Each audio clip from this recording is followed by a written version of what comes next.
Hello नमस्कार, स्वागत है आपका एनडी एक्सप्रेसिव जोन में। मैं निकेत दीक्षित आप सभी के समक्ष हाजिर हो गया हूँ लेकर के वीडियो। और इस वीडियो में हम आपको बताएंगे तालिबान की वर्तमान गतिविधियों के विषय में और तालिबान की शुरुआत कहाँ से हुई, तालिबान का पूरा इतिहास क्या है। तो बिल्कुल आप बने रहिए हमारे साथ और शुरू से अंत तक इस वीडियो को देखिएगा। और इसमें आप जानेंगे तालिबान की जो कट्टरपंथी सोच है, तालिबान क्या चाहता है और तालिबान की शुरुआत कहाँ से हुई। तो जानने के लिए बने रहिए हमारे साथ। और अगर आपको वीडियो अच्छा लगता है तो वीडियो को लाइक कीजिएगा, शेयर कीजिएगा और चैनल को सब्सक्राइब कर लीजिएगा अगर आप पहली बार हमारे चैनल पर आए हैं। तो बिल्कुल शुरुआत करते हैं अपने वीडियो की। और सबसे पहले हम सुनील कुमार जी से जानते हैं कि तालिबान की वर्तमान गतिविधियां क्या हैं अफगानिस्तान में, और उसके बाद मैं आपको बताऊंगा तालिबान के इतिहास के विषय में। तो चलिए over to Sunil Kumar. Hi everyone, आप लोग कैसे हैं? आई होप आप सभी स्वस्थ होंगे, कुशल मंगल होंगे और अपने परिवारजनों के साथ समय व्यतीत कर रहे होंगे। गाइस, अफ़गानिस्तान और तालिबान का जो संघर्ष चल रहा था, अंततः जो है तालिबान ने अफ़गानिस्तान पर अपना आधिपत्य स्थापित कर लिया है। और इस प्रकार जब तालिबान की सेना राष्ट्रपति भवन में जब पहुंचने लगी तो राष्ट्रपति जी ने वहाँ देश को छोड़कर वो चले गए। और तालिबान ने तालिबान के जो सैनिक थे, तो उन्होंने राष्ट्रपति भवन में वहाँ अफ़गानिस्तान के जो झंडा था उसको हटाकर तालिबान का झंडा फहराया है। और इस प्रकार जो है तालिबान ने अफ़गानिस्तान पर अपना आधिपत्य स्थापित कर लिया है। जो अफ़गानिस्तान का जो एयरपोर्ट काबुल में जो स्थित है, वहाँ पर काफ़ी भगदड़ मची हुई है। और इस प्रकार लोग देश छोड़कर जाना चाहते हैं, क्योंकि एक्चुअली अफ़गानिस्तान वासियों को याद है कि 20 दशक पहले तालिबान ने जब अफ़गानिस्तान पर शासन किया था, तो क्या उसने वहाँ के नागरिकों के साथ क्या बर्ताव किया था, कैसी स्थिति थी। तो इस प्रकार ऐसा डर है कि अगर तालिबान का शासन आ जाता है तो वहाँ की जो स्थिति है वो बहुत दयनीय हो जाएगी, क्योंकि वहाँ महिलाओं की स्थिति उस समय अच्छी नहीं थी। जब तालिबान ने शासन किया था, महिलाओं को घर के अंदर रखा जाता था, उन्हें शिक्षा प्राप्त करने का भी अधिकार प्राप्त नहीं था। इस प्रकार और जो है वहाँ एक भयावह स्थिति बनी हुई थी जब 20 दशक पहले 1990 के दशक में तालिबान का शासन अफ़गानिस्तान पर था।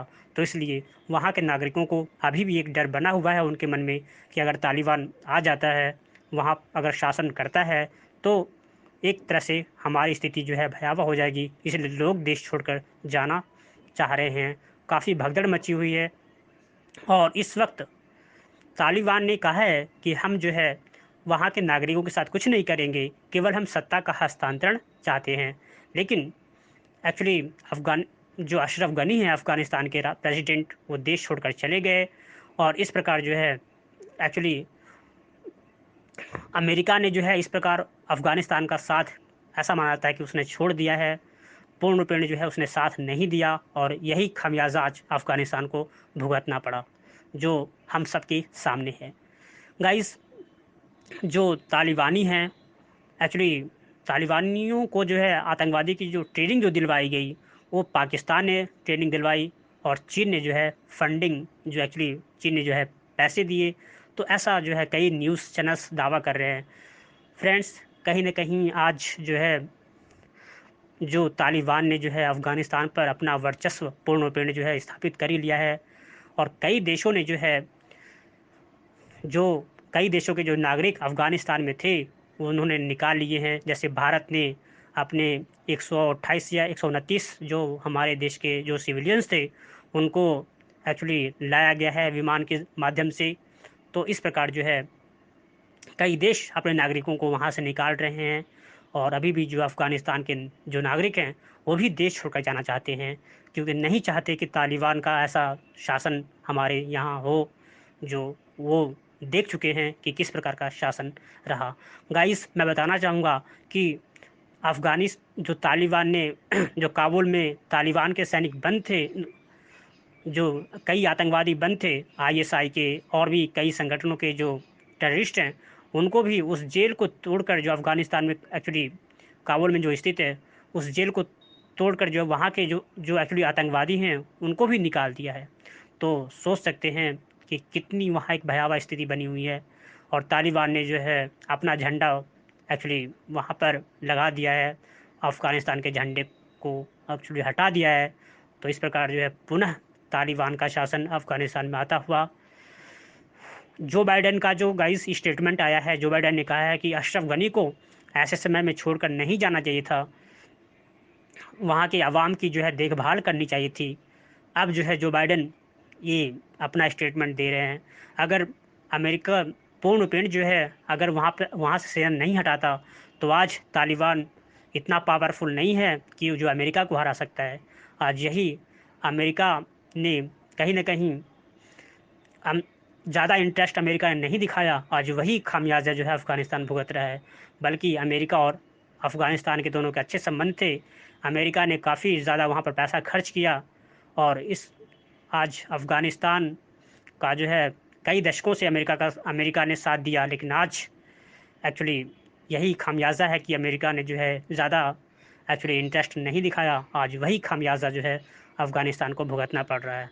तो गाइज़ आज जो है वहाँ एक तरह से एक भयावह स्थिति बनी हुई है। अब अभी भी वहाँ पर जो है अमेरिकी सुरक्षा जो है एक्चुअली सैनिक जो एक्चुअली अमेरिकी जो सेना है वो तैनात है। और ऐसा माना जाता है कि जो तालिबान ने अभी जो है अफ़गानिस्तान के जो सिविलियंस हैं उन पर जो है फायरिंग की है। तो अभी भी वहाँ पर एक तरह से एक भयावह स्थिति कहीं ना कहीं बनी हुई है। अब जो है फ्रेंड्स, तो be safe, be happy, have a wonderful day. जी बिल्कुल। तो ये थे हमारे सहयोगी सुनील कुमार जी, जो आपको पूरी जानकारी दे रहे थे कि वहाँ पर फिलहाल क्या हालात हैं। और साथ ही साथ आपको बता दें कि कल सुबह 11:15 बजे भारत के 150 नागरिक भारत आ गए और उन्होंने यहाँ पर जामनगर गुजरात में लैंड किया। वहाँ से जो 150 भारतीयों को एयरलिफ्ट किया गया उनमें भारतीय दूतावास के लोग भी थे।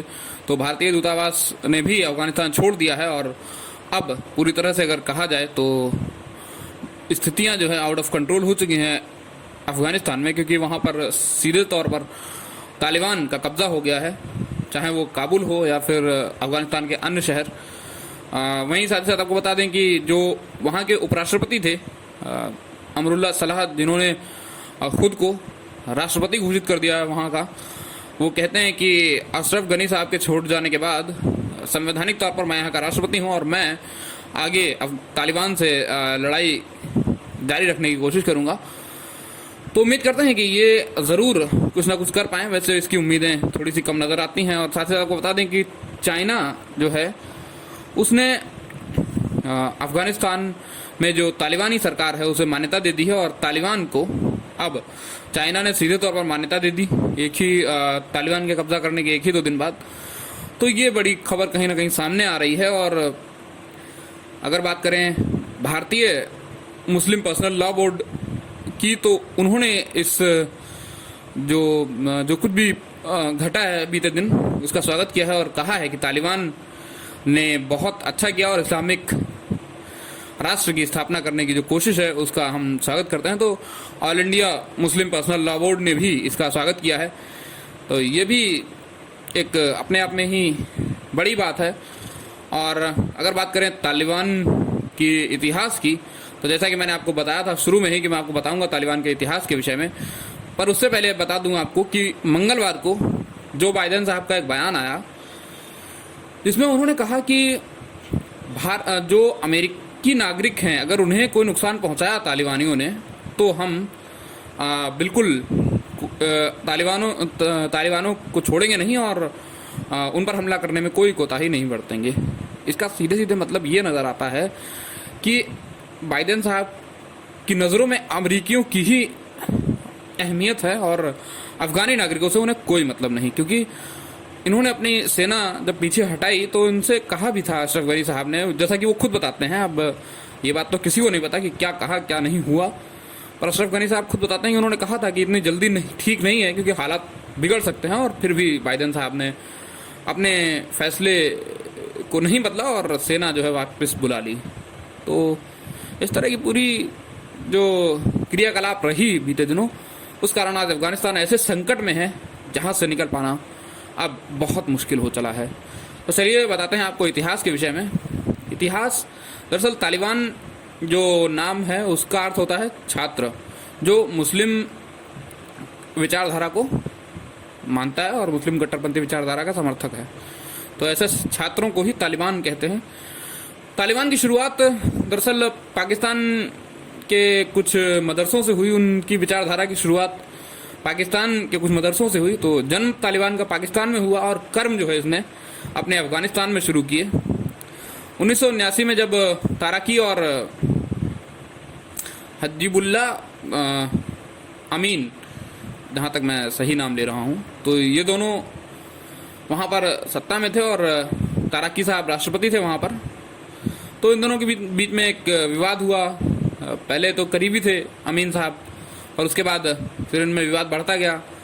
फिर धीरे धीरे सोवियत रूस की समर्थन से इन्होंने सरकार बना ली अमीन साहब ने, और ताराकी साहब को गिरफ्तार करवा लिया और 8 अक्टूबर को, यानी 8 अक्टूबर 1979 को हत्या करवा दी गई ताराकी साहब की। और कहा यह गया कि उनकी जो है मौत हो गई किसी कारण, उनके स्वास्थ्य ठीक ना होने कारण, जो भी कुछ कहा गया था। एग्जैक्टली मुझे याद नहीं कि एग्जैक्टली मीडिया का बयान क्या था उस दौरान। हालांकि मैंने कल कहीं पढ़ा था, पर कुछ घटना दिखाई गई थी और इस बात को दबा दिया गया कि 3 लोगों ने उनका मर्डर किया था। उसके बाद स्थितियाँ धीरे धीरे सोवियत रूस के भी नियंत्रण से बाहर निकलती गई, क्योंकि उनको ये खबर मिली कि अमेरिका के गुट में, यानी कि नाटो के गुट में शामिल होने के लिए तैयार बैठे हैं अमीन साहब। तो 3 महीने बाद उन्होंने फिर अपनी सेनाएं भेजी और अमीन साहब की हत्या हुई। उसके बाद उन्होंने सोवियत रूस ने अपनी सरकार वहाँ पर अपने समर्थन से गठित कर दी। फिर जो शांति स्थापित करने के लिए सेना भेजी गई थी सोवियत रूस की, वो 10 साल तक वहीं फंसी रही। और इसी दौरान अमेरिकियों ने जो समर्थन दिया वो मुजाहिदीन गुटों को दिया, और ये तकरीबन 6-7 गुट थे जो एक साथ आए और सोवियत संघ के प्रभाव को कम करने के लिए खड़े हो गए। उन्हीं में से एक था तालिबान। तो कहीं ना कहीं ये बात जग जाहिर है कि तालिबान को भी अमेरिका ने ही खड़ा किया, और आज अमेरिका फिर उसके अनौपचारिक रूप से ही सही, पर उसके साथ है। तो 1989 में जब 1987 में जब सत्ता बदली सोवियत संघ की, उसके बाद उन्होंने वहाँ से अपनी सेना वापस बुलाने का फैसला किया और 1989 में पूरे तौर पर अफगानिस्तान को खाली कर दिया सोवियत संघ की सेना ने। और उसके बाद जब 1991 में सोवियत संघ का पतन हो गया, उसके बाद सोवियत संघ खुद ही एक बड़ी निम्न स्थिति पर पहुंच गया। उसके बाद वो अफगानिस्तान सरकार को क्या समर्थन देता। तो इसी बात का लाभ उठाकर इन मुजाहिदीन गुटों ने अफगानिस्तान को आज़ाद कर दिया और 1992 में कब्जा कर लिया पूरी तौर पर। उसके बाद फिर सामने आया तालिबान, जिसने 1996 में पूरे तौर पर कब्जा कर लिया अफगानिस्तान पर। इसका समर्थन जो है वो उस दौरान अमेरिका, संयुक्त राज्य अरब जो है उसने समर्थन किया, और सऊदी अरब, इनफैक्ट सॉरी, अमेरिका, सऊदी अरब, ईरान, चाइना और पाकिस्तान, इन लोगों ने न केवल इन मुजाहिदीन गुटों को ट्रेनिंग दी और फंडिंग की, बल्कि तालिबान का ही पूरा सहयोग किया। इनफैक्ट वो भी एक मुजाहिदीन गुट ही था। तो 1996 में जब तालिबान काबिज हो गया वहाँ की सत्ता पर, उस दौरान किसी भी देश ने उसको मान्यता नहीं दी थी। केवल 3 देश थे जिन्होंने मान्यता दी थी, वो थे पाकिस्तान, सऊदी अरब और UAE, यूनाइटेड अरब अमीरात, यानी कि संयुक्त राज्य अरब। इन 3 देशों ने वहाँ पर केवल मान्यता दी थी।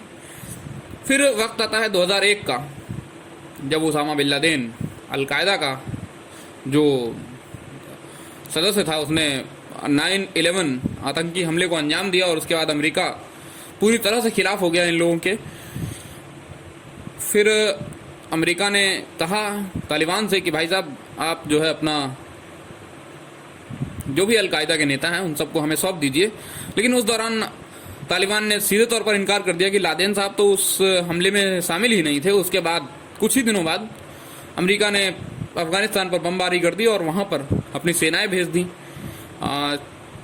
शायद सितंबर का महीना था, तब सेनाएं भेजी थी, और उसके बाद से अब तक लगातार अमेरिका की सेनाएं वहाँ पर नियंत्रण स्थापित करने की कोशिश करती रही, पर तालिबान पर नियंत्रण नहीं साध सकी। और जो उनका पहला लक्ष्य था कि तालिबान को सत्ता से हटाना, वो तो उन्होंने 2 महीने में ही हासिल कर लिया, और बाद के जो लक्ष्य थे उनमें थोड़ा इनको कठिनता आई और फिर तालिबान ने भी अपने हमलों में परिवर्तन कर दिया और अमेरिकी सैनिकों पर घात लगाकर हमला करने लगे। इससे अमेरिका का भी काफ़ी नुकसान हुआ और 2018 में फिर बात करने की कोशिश की गई जो असफल रही। 2020 में जब बात हुई ट्रंप सरकार से तो ये फैसला किया गया कि 14 महीनों के अंदर अंदर हम अपनी सेना वापस बुला लेंगे, पर आप शांति स्थापित कीजिएगा। तालिबानों ने भी इस बात पर मुहर लगा दी। परिस्थितियां ऐसी नहीं थी और ये बात कहीं ना कहीं हम सब जान रहे थे, और फिर भी बाइडेन सरकार जब आई उसके बाद उन्होंने बहुत जल्दी में अपनी सेनाएं वहां से वापस बुलाई और जो स्थिति उसके बाद सामने आई है वो हम सब के सामने है। आज अफगानिस्तान ऐसे संकट से जूझ रहा है जो नाकाबिले गौर तो हो ही नहीं सकता। खैर, अगर बात करें इन बड़े बड़े देशों की तो इन्होंने सत्ता के नशे में खुद के फायदे के लिए इंसानियत को शर्मसार कर दिया। 1979 से 2021 है, आज 42 साल हो गए हैं। अफगानी जनता बिल्कुल त्रस्त हो चुकी है इन सब घटनाओं से। 1996 में जब तालिबान सत्ता पर काबिज हुआ था तो उसमें कैसा घटिया तांडव किया था वो हम सब के सामने है। स्थितियां आज हम सभी जानते हैं कि उस दौरान क्या हुई थी। न स्कूल थे, न साफ पानी था, न ही और जो ज़रूरी सुविधाएं होती हैं वो थी। और कहीं ना कहीं अगर फिर से ये होता है और पूरी तरह से मान्यता मिल जाती है कि जो कि आसार नज़र आ रहे हैं कि अंतर्राष्ट्रीय पटल पर इस बार तालिबान को मान्यता लेने में ज़्यादा कठिनाई नहीं होगी, तो स्थितियाँ कितनी भयावह हो सकती हैं इस सब की कल्पना तक मात्र से अंदर तक सिहर जाते हैं हम लोग। तालिबानी जो लड़ाके हैं वो अफगानी जनता पर कैसा जुल्म उन्होंने किया भी है। बीते कुछ दिनों में जितने उनके कब्जे वाले क्षेत्र हैं उन पर काफ़ी कुछ उन्होंने किया है। काफ़ी ऐसी घटनाएं सामने आई हैं। अभी रिसेंटली एक घटना सामने आई थी जो काबुल एयरपोर्ट के पास ही एक इलाका था जहां पर बुर्का पहने हुए कुछ महिलाएं नहीं दिखी, उनको गोली मार दी गई थी। और हालांकि इस घटना से तालिबान ने पूरी तरह से इनकार कर दिया। तो इस तरह की चीज़ें सामने आई हैं और आती भी रहेंगी। अभी रिसेंटली